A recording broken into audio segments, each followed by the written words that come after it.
Bailey, a girl more comfortable with the rustle of leaves than the clang of steel, had lost her way.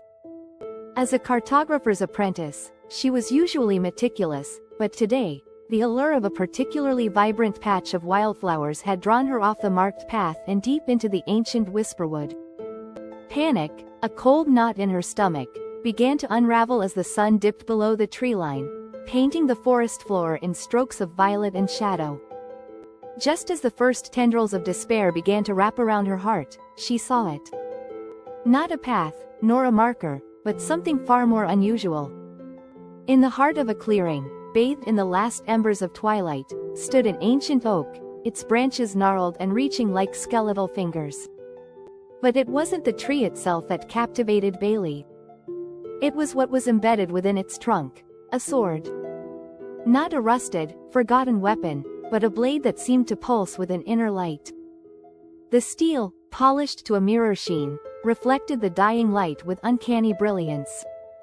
The hilt, crafted from what appeared to be polished bone, was intertwined with vines that bore luminous lavender blossoms. Bailey, never one for violence, felt a strange pull towards the sword. Its beauty was undeniable, but there was something more, a whisper in the back of her mind, an invitation. Hesitantly, she reached out, her fingers brushing against the cool, smooth steel. A jolt, not painful but startling, surged through her. Images flooded her mind, swirling storms, verdant fields, and the faces of people she'd never met, all woven together with threads of hope and despair.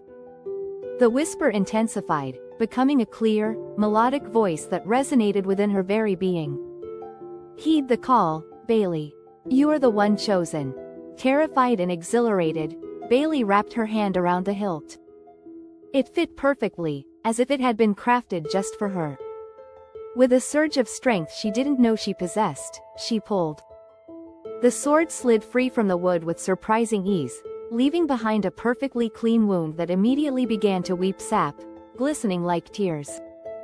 As the blade cleared the tree, the clearing was bathed in an ethereal glow that faded as quickly as it came. The sword felt alive in her hand, humming with power. Bailey, clutching the whispering blade, knew her life had irrevocably changed. The comfortable world of maps and measurements had shattered, replaced by a path shrouded in mystery and fraught with danger.